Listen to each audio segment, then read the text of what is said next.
நம்ம மாதிரி எத்தனை கேஸ் பார்த்துருப்போம். நீங்க போய் ஒரு ஹவுசிங் லோனுக்கு வந்து இந்த வீடு நான் வந்து 10 மில்லியன் வாங்க போறேன்னு சொன்னா உடனே எடுத்து கொடுத்துறாங்களா இல்லையா? Because even though the house is there, no, they ask you for valuation. Why? Forget about asking valuation. They will reject the loan if all the houses next to you are only being sold at $1 million. நீங்க மட்டும் அந்த வீட போய் 10 million வாங்குவீங்களா? கிருத்தவை செஞ்சாருன்னா அந்த மாதிரி லாஜிக்கே கிடையாது. Because if the market rate is that much, then that much only you should ask for. If to put a idiyappam factory, if everybody in town is putting idiyappam factory for $5 million, that is okay. நான் அப்பவே சொன்னேன், இது வந்து என்னன்னா கோரிம்பி சங்காரம் வந்து 5 million factory போடுறதுல இருக்கு, இந்த லாஜிக்கே கிடையாது. ஏன்னா அவனும் அந்த 30 காசு தான் விற்கிறான். நீங்க இன்ஃபேக்ட் அது அந்த 30 காசு கூட உங்களால விற்க முடியாது இடியப்பத்தை அப்படின்னு. பெஞ்ச் மார்க்குங்கிறது அவங்க பண்ணிடுவாங்க. நம்ம இதுல என்ன ஃபிகர், நம்ம என்ன ஃபிகர் வேணாலும் கேட்குறோம். இதுல எப்படி எந்த ஃபிகர் தெரியல இருக்கும்? கல்யாணம் பண்ணணும், காடி வாங்கணும், வீடு கட்டணும், பிள்ளைக்கு படிக்க வைக்கணும், இந்த ஃபிகர் தான் அதில் சேர்த்துருவோம்.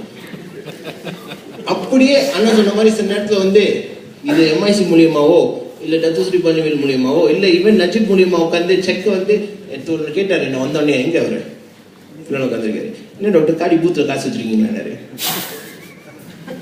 இருக்கலாம், அப்படியே அந்த காசு நான் கொடுத்துருவேங்க. எண்ணி 30 நாள்ல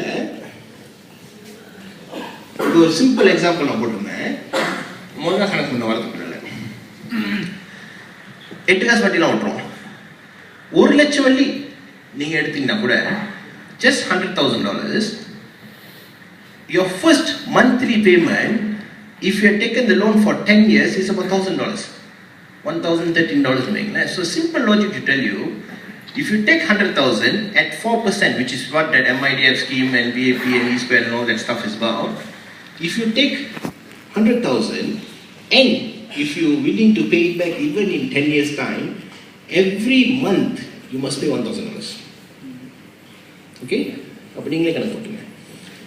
இந்த காசு எடுத்து பிள்ளையை படிக்க வைக்கிறது, வீடு கட்டுறது, காடி வாங்குறது, கல்யாணம் பண்ணுறது, இதெல்லாம் பண்ணிட்டோம்னா அதெல்லாம் வந்து சித்தவங்க கணக்கில் இருந்த கஷ்ட விஷயம் இல்லையா? பிள்ளைங்களை படிக்க வைக்கிறதுனால அவங்களோட கட்ட போகிறதில்ல உங்களுக்கு.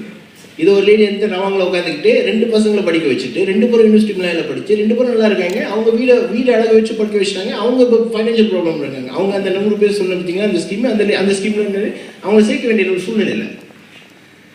ஸோ அந்த கணக்கில் நீங்கள் சேர்த்தாலும் அந்த 1000 வழியை நீங்கள் தான் கட்டணும். So you can put whatever you want. But அந்த கேட்கறது பிகாஸ் அந்த காசு எடுத்து பிஸ்னஸில் போட்டு 4 காசுக்கு மேலே உங்களுக்கு வட்டி உங்களுக்கு ப்ராஃபிட் வந்தால் தான் நீங்கள் அந்த காசை minimum you can at least pay it back. That logic should always apply. Don't ask for a figure which you think is nice. Ask for a figure which you think is justified. Right? So that is the exercise we wanted to do. Right?